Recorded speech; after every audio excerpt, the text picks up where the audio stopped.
All right. Good evening, everybody. How you guys doing? What's going on, brother? Hey, not much. How's your week been? Jesus. Things are crazy, dude. The funny thing is, I think you were making fun of me earlier. I'm seriously one of the only guys in the entertainment industry in this region, Northern California, that's actually making money. Yeah, I've noticed. I see a whole lot of guys wandering around. I got some actors I know that are like, well, what are you doing? I said, well, doing a TV radio thing. And you're doing TV and radio? You got work? And you don't got a SAG card? It's like, no, I don't. Good old buddy of mine, he's in show business. He calls me, and he's busy. He's working, but he's able to call me, and he goes, yeah, I get my SAG card next week, and I haven't heard from him since. He's just on everything. He's so busy. All right, so let's get into this. The Cash Cow Show. You're Bradley Meyer. Now, tell me a little bit about what people can expect from the Cash Cow Show. I'm sharing 40 years worth of the School of Hard Knocks experience with people that I've learned growing up in this business.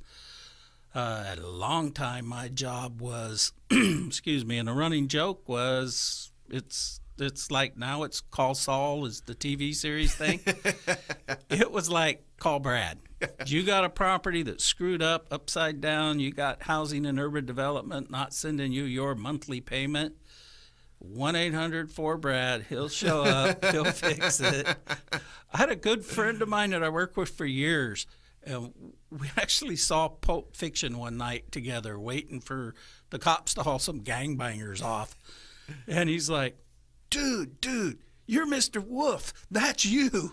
It's like, well, they call okay. They call me the Tony Soprano of radio because I'm the guy that they come to when they need something done, right? There you go. You got a company that needs marketed. You got a small business. You're trying to figure out how to increase sales. I'm the guy, right? I'm the guy. Yep. So we're going to talk a little bit about investment properties, real estate, how people can become better. We're going to talk about agents, too, and how they can increase their sphere of influence, and brokers can bring in new agents and show them how to start making money right away. Explain to me this sphere of influence. What is this thing? The sphere of influence, what I perceive it as, and what generally it's referred to, is people that know, like, and trust you already. Okay. And the more people you get that know, like, and trust you, the more people you build a solid relationship with, the more business you're going to have. And I base all that on a whole shift in how to be a real estate agent and real estate broker. Mm-hmm. It's not the TV version of I rush out and sell houses and everybody can be my client. Correct. The way I teach, not everybody is right for you. Yeah, You're not right for everybody. I just fired a client just now. Yeah, I know. We were laughing about that before the show. Oh, my God. All right, and that's a big project. I mean, it's a multi-million-dollar project, and it's like, geez, folks, you kind of dropped the ball on that. All right, so what kind of property should be purchased for real estate investments? Primo question, Quinn. Problem with that question is everybody kind of tips their head sideways like that German Shepherd when you blow the dog whistle. It depends on what your plan is in the future. That determines what kind of property you should get into. I've got a cousin who neighbors bought a property up by Chico State for their kids to live in while they go to school because they figured, hell, for $40,000, I can leverage $400,000 and have an asset. And down the road, when my kids are out of college, I can still rent out rooms and make money. And I said, okay, that's cool, and I can show you how to set it up because that's a whole unique process. Mm-hmm. What are you going to do when you're tired of dealing with college kids? What are you going to do? We're going to sell it. Yeah. Well, okay. The other thing is what are you going to do when you're tired of renting rooms out and you can just rent the whole house out? You can do that. You can sell it. You can 1031 exchange it into something else that's not in Chico when you live in the Bay Area. Explain to me the 1031 exchange. We've talked about it on the Good Life show, but the audience that's listening to this show or watching this show may not know what that is. Basically, 1031 exchange is somewhat complicated. There's private companies that handle those. But to simplify it, It's you're taking what you have as an income property and exchanging it for a similar type of income property within, I believe currently it's a 6-month time frame. And you can sell your property and put the money, if I'm correct on this, and that's why I say you really need to go to companies that specialize in these. And I've worked with a few, and they're great. You can put the money in an escrow account with that company. So as long as you never take the money, you get to exchange it for better property, different property, and you still have the initial tax liability of the very first property that you bought. So if you got a house that's worth, say, $300,000, you exchange it for a duplex that's worth $5,000, you still got the tax basis of the $300,000 property. So in essence, I look at it as you just got $200,000 you can work with for free. And then, of course, now you've got 2 properties that you can turn around and create an Well, no, ROI you end up it. with one because you exchange the house for something else. Correct. I get that. But yeah, with the duplex, you can rent. You have 2 separate yeah, rents. 2 separate sides to Correct. rent out, so you double your income on that. Correct. Yeah. Now, how often do people actually do this? Educated investors do it a lot. Okay. Most people don't. I've done it a couple of times because it was very beneficial. I suggest it to people, but it's one of those, how do rich people get rich in real estate? By doing stuff nobody else does and not sharing all the information. It's kind of one of those scenarios where it's not really known. So it's something I show people how to do, among other things. And depending on what you want to do, depends on the type of property you need to buy and where you're living too. So let's say they're a green pea. They're just getting into investing. How do they know what property to invest in? Back to how long do you want to keep it and what's your plan? Okay. And that's one thing I do with my clients is I sit down and go, look, what's your long-term goal? You buy in this house so that you know you've got money to put your kids through college. You can sell it and get a lump sum, pay a little tax. They got their college money. Mm-hmm. You're going to turn the house into a wedding present for one of the kids. You're going to not trust your corporate retirement account and have residual income while somebody else pays off an asset for you. What do you want to do? You want to create generational wealth with it and get an apartment complex that pays your kids and your grandkids and the rest of the family that you know, love and trust in perpetuity? Or you want to hit that magic number where you're done, where you wake up that morning and go, screw this. I'm not going to work no more. I'm not getting out of bed anymore. I got cash coming in. I can go refi that 8-unit apartment complex. And I'm booking a flight to St. somewhere because it's cold where I'm at. And the boss will figure out he can kiss my happy butt goodbye when I ain't there. I mean, I've had guys do that. One of them's living down in Mexico making $3,200 a month off an apartment complex he has. And every once in a while I get a postcard, bro, you should come down. It's like, dude, you should buy me a plane ticket. All right, so somebody's thinking about buying their first property. Should they buy a rental and rent it out and create cash flow, or should they buy a home to live in first? You should buy a home to live in, but make that home a duplex so you're set up the foundation to have your rentals as you progress.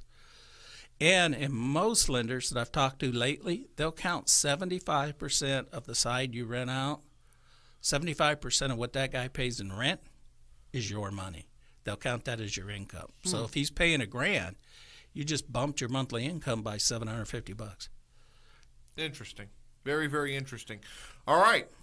People can find more information on your philosophy here over at cashcowsystems.org. Is that right? That's the spot. All right. We're going to go to a break. We're going to come back and learn a little bit more from Bradley N. Meyer at The Cash Cow Show. We'll be right back.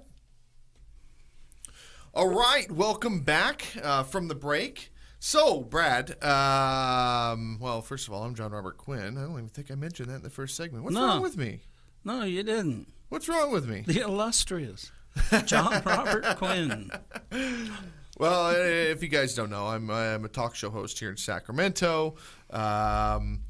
Producer. Producer. We've got Creator. television shows. I write, produce music, all kinds of stuff. So Entrepreneur. you can find it all over at thegoodliferadioshow.org. The only guy working in Sacramento, because everybody else I reached out to was like, huh?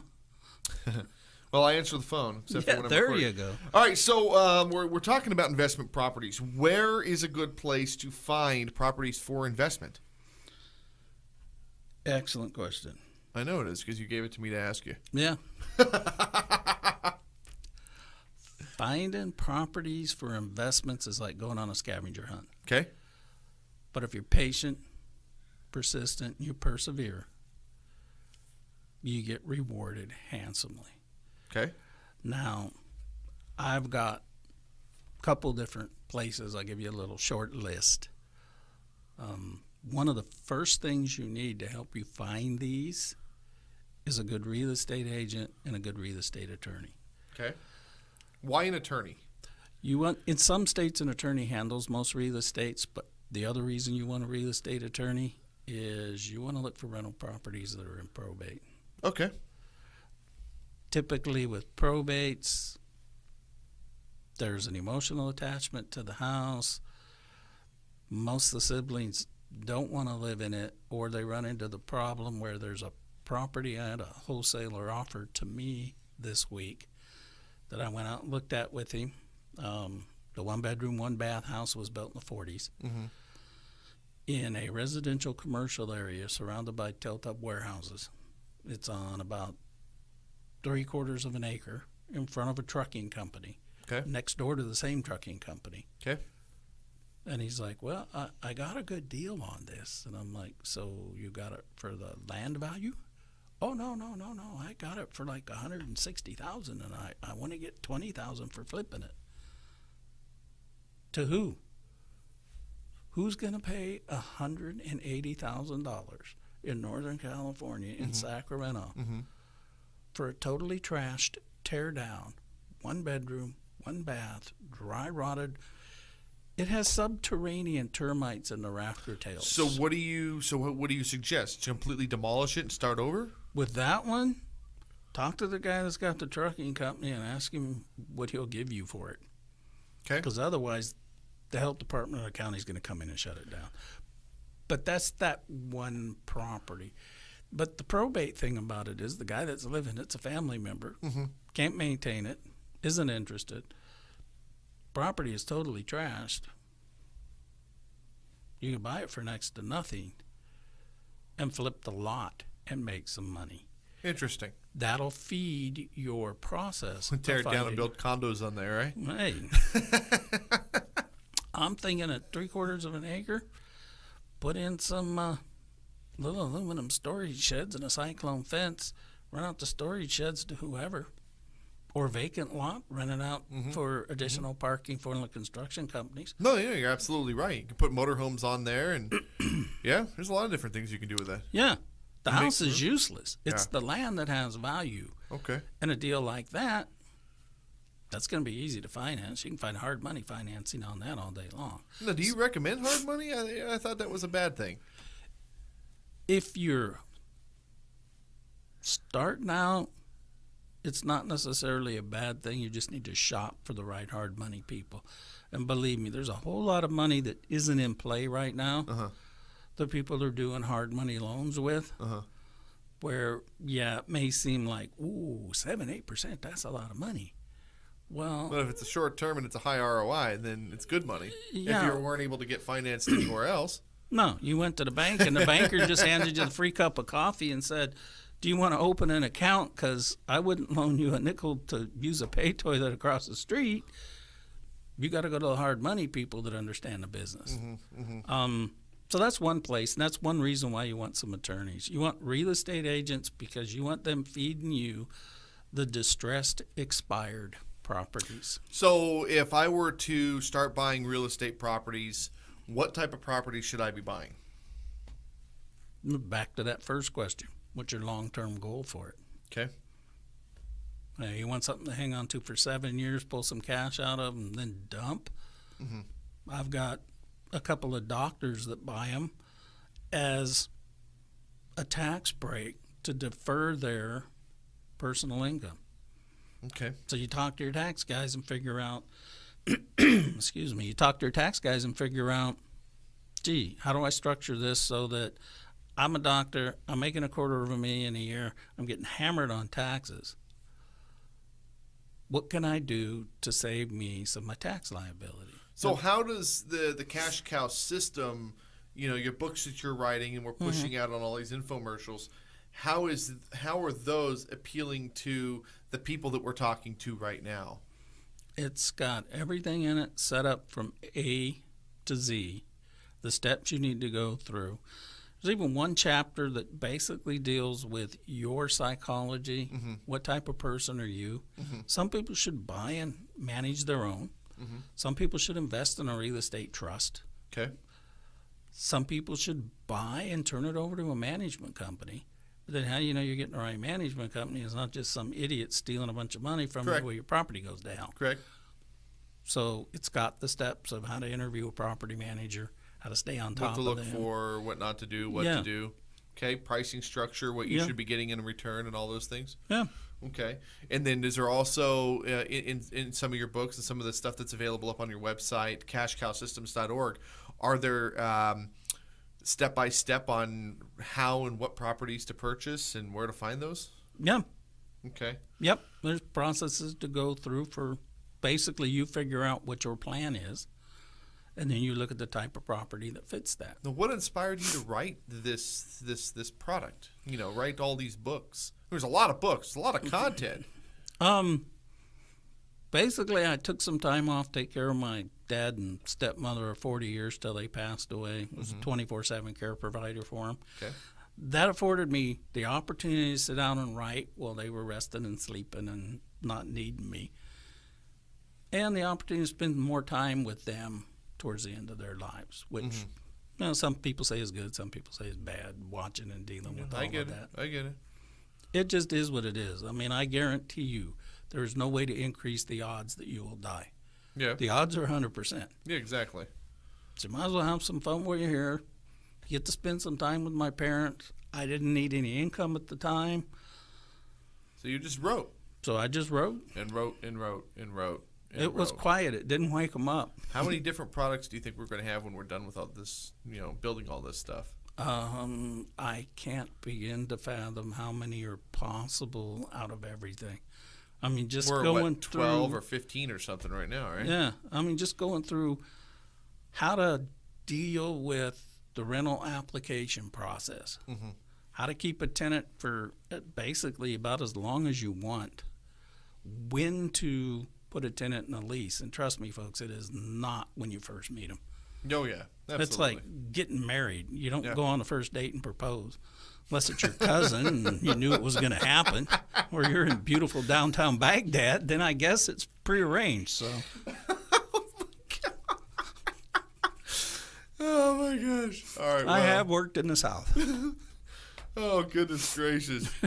All right. Well, of course, everything is available on your website at cashcowsystems.com. .org.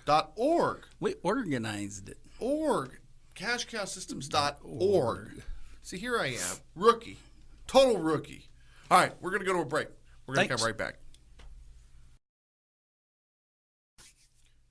All right. Welcome back to the Cash Cow Show. What's going on, brother? Cashcowsystems.org. Cashcowsystems.org. Yeah, I know.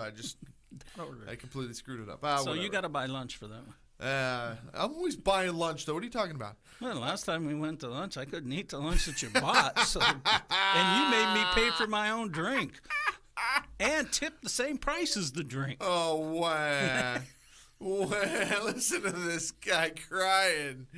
Mr. Real Estate Guru made of money, and he's complaining about tipping the guy. Come on. Yeah, well, look at Uncle Warren. He lives in the same house he pretty much grew up in and drives the same old beat-up car. He actually just sold that car. Oh, well, it finally reached this point of He bought a new Cadillac. He paid $48,000 cash for a new Cadillac, and he sold the old one, I think, to the salesman who was going to get rich driving people around saying this was Warren Buffett's car. He was driving a 15, 20-year-old Cadillac. Yeah. Oh my God, it's amazing. I bet his buddy Charlie, the guy that's behind everything that you hardly ever see, probably just ragged on him enough to, it's like, Warren, you got to get a new ride, man.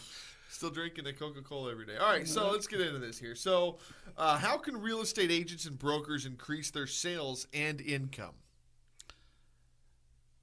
That's simple.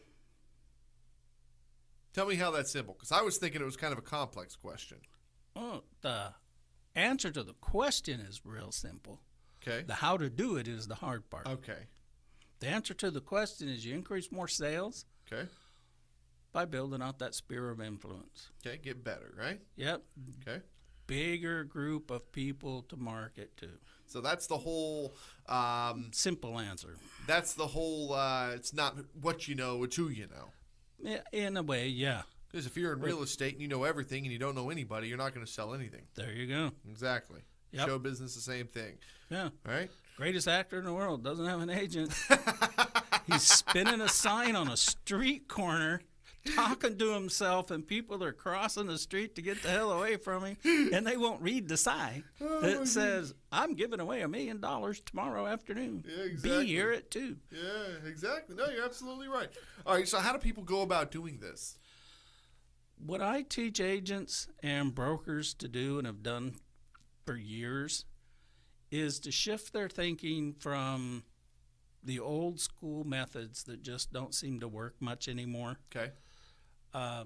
to telling people and sharing with people the amount of knowledge and the amount of information you readily have available to you in that business, Okay.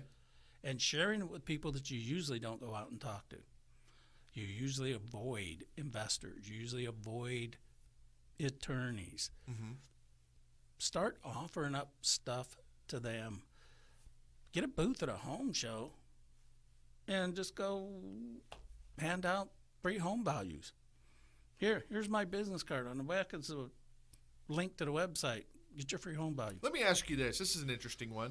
What if you went to the home show and you handed out a pamphlet that had literally all of the homes that you've sold? It didn't have any listings. All it had was sold.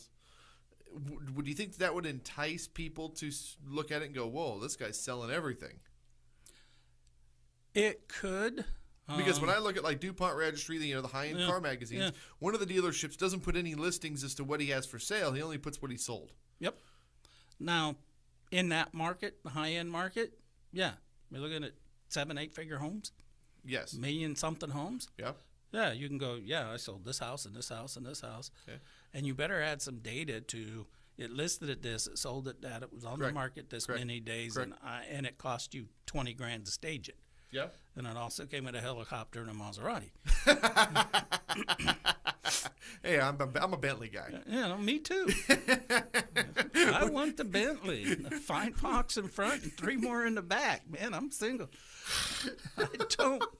Yeah, some little 3-seater, whatever kind of hot rod cars. Yeah, no. Oh my God. All right. Anyway, so ladies, if you got a Bentley, give us a call. Oh my God. I have a feeling that this show we're going to end up Getting sued? No, talking less about real estate, more about BS. I swear to God, I think it's going to be more about us than it is you guys. But whatever. Hey, if you want something, go to the website and go, yo, Brad, like the show, but I need to know. Yeah, and I'll tell you. And I like that. Here's the thing: is the product that we're creating, the Cash Cow Systems. Yeah. They're all of your books. I'm doing the reads and releasing, publishing all this content. And essentially, we're giving the product away. You can buy the product, but we're giving the product away. Yet, you're still able to turn a return on giving the information away through the publishing and so forth. And if you guys want to know a little bit more about that, give me a call. Just go to johnrobertquinn.org. Bottom line, though, is .org. JohnRobertQuinn.org is. You go to JohnRobertQuinn.com. It takes you some Chinese website. They stole it from me. Yeah, they stole my other company website. Anyway, Literally stole it. So the point is they can stream this content. They take all your books, your Did You Knows, your tips, all those different things. They can put it into their Spotify playlist or iTunes playlist or whatever, and they can listen to this stuff essentially for free. Yeah. Or they can go and pull it up on YouTube. They can pull it up on Amazon. They can do anything, whatever they want with it.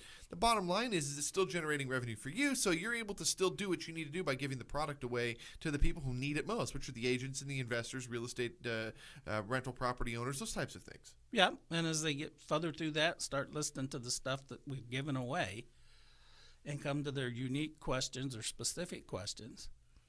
They get a hold of me through the website.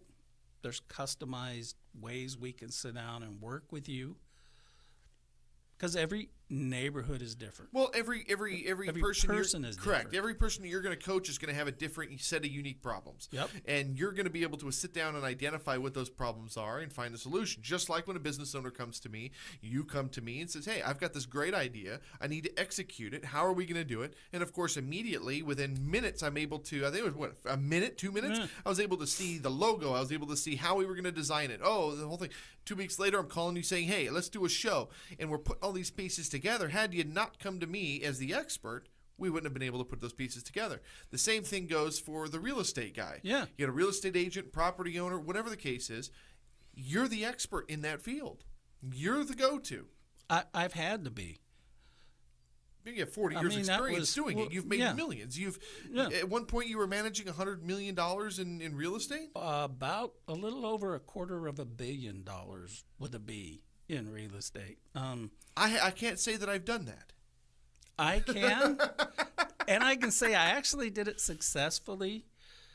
And back to one of your other questions, one of the reasons why I wanted to do this is when I had free time, I would go to the, I don't know what the heck you want to call them, Dog and Pony Show, the Carpetbagger guys, the come through town, listen to my free webinar, buy my Correct, $40 yes. program.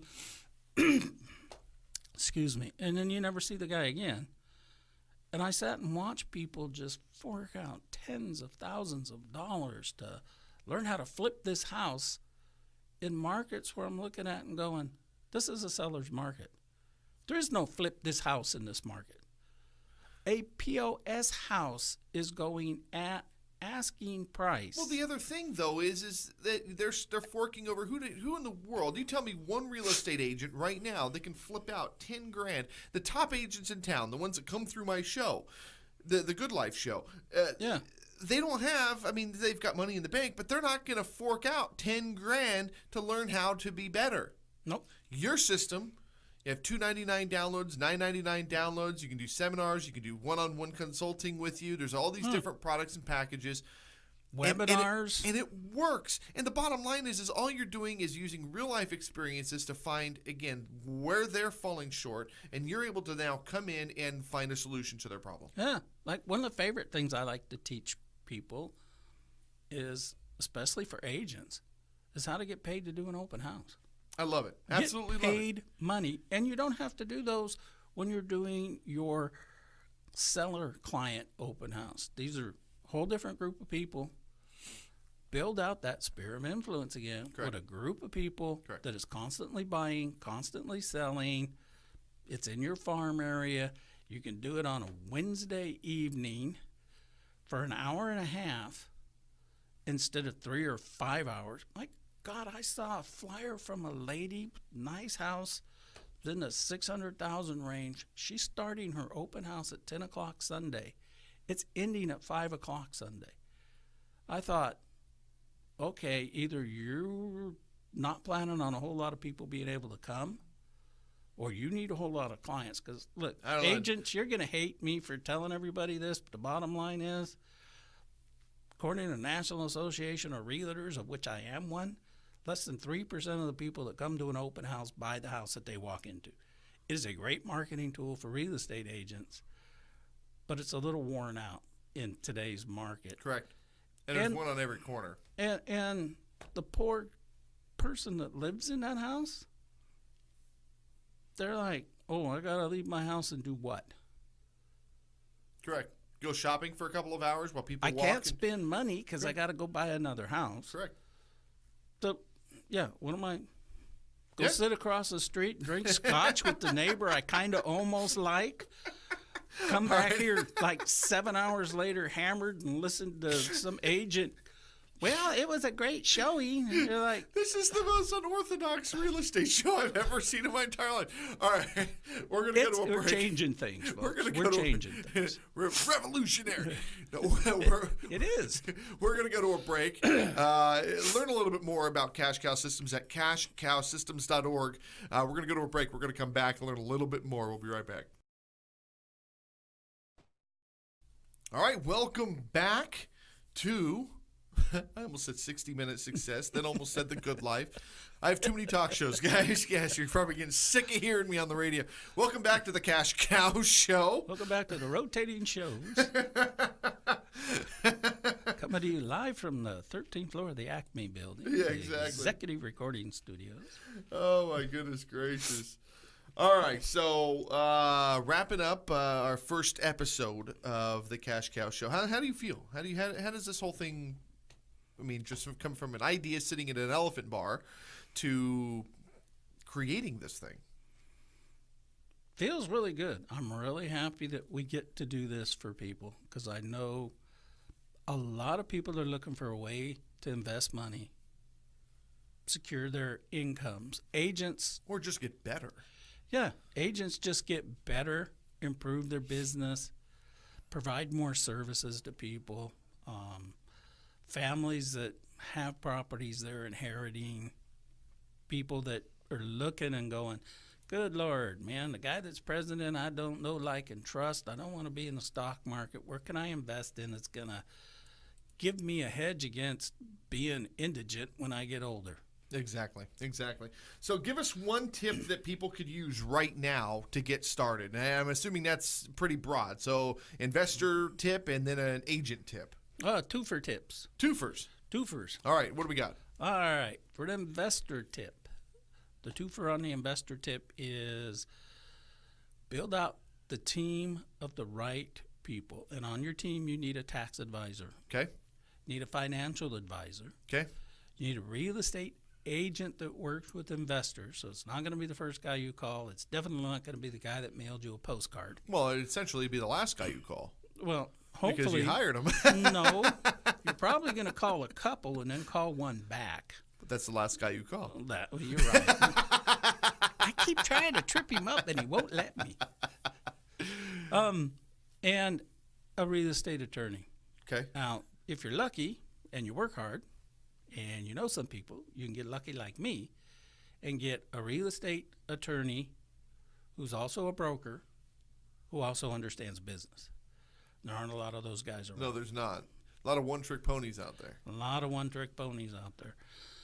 So an investor, you want to do that, and then you want to start going to and just sit down and listen. But you want to find like a meetup group or an investor group, guys that are doing wholesale properties because you can buy those cheap because you're going to rent it out. You're not trying to fix and flip and get rich like the dog and pony guys that run through town. Well, you're going to get rich if you create the system, the model, and put all of those pieces into play. And as we move along further in the show, I'm going to show you some of my expertise in assets and liabilities and understanding Robert Kiyosaki's ESBI quadrant. I've got my whole formula, and it works. It works very, very well. I mean, it does. We're getting filthy rich, literally getting filthy rich off of creating real estate in radio, essentially. We buy and create airtime, and we put this great content out there, and it's exactly the same. I mean, it's actually a real estate model that we use for radio. And the reason we make a good team is it's my real estate model in that we're not taking from everybody. We're not the guy running around knocking on doors going, buy my stuff here. We got free stuff. Money is nothing more than the exchange of value for value. So if I give you something of value, you're going to give me something back. Yes. If I can give you what you're going to need for you to grow and help you, succeed in your business, what do you think you're going to do? You're going to come back to me and buy more of my products. Right. I give you more value, you're going to come back and buy more of my products. The bottom line is I'm helping you get rich, you're helping me get rich, and then you're going to turn around and tell your friends because you're going to want to help your friends. Yep. Bottom line, I give you something you need, you give me something I need. Done is done. And it's funny you say that you're going to help your friends. I've been in a position where, and they've even been comedy sketches about it, where one guy has a lot of money, a lot of disposable income, and your friends haven't progressed that far. And so when you go out, you're picking up the tab, you're buying the drinks, you're doing the show things, you're flying people around, and eventually your friends start to fade off.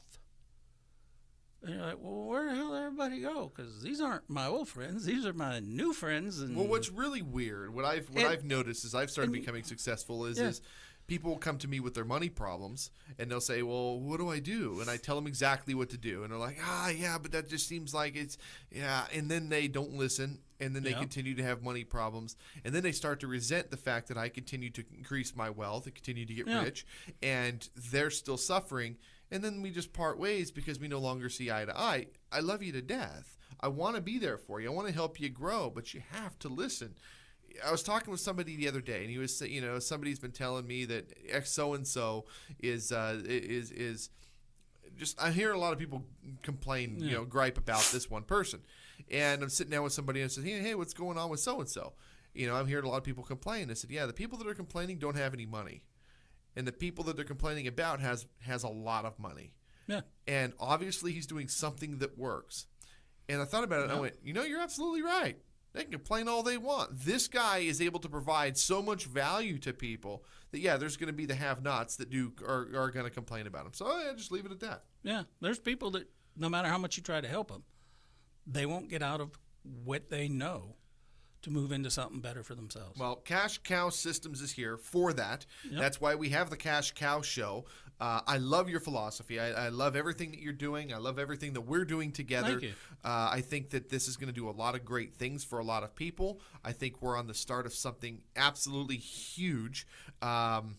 And bottom line, listen up. Guys that are listening, guys that are watching, guys and girls, whatever. If you're one of those if you're in Oregon and your driver's license says other, listen up.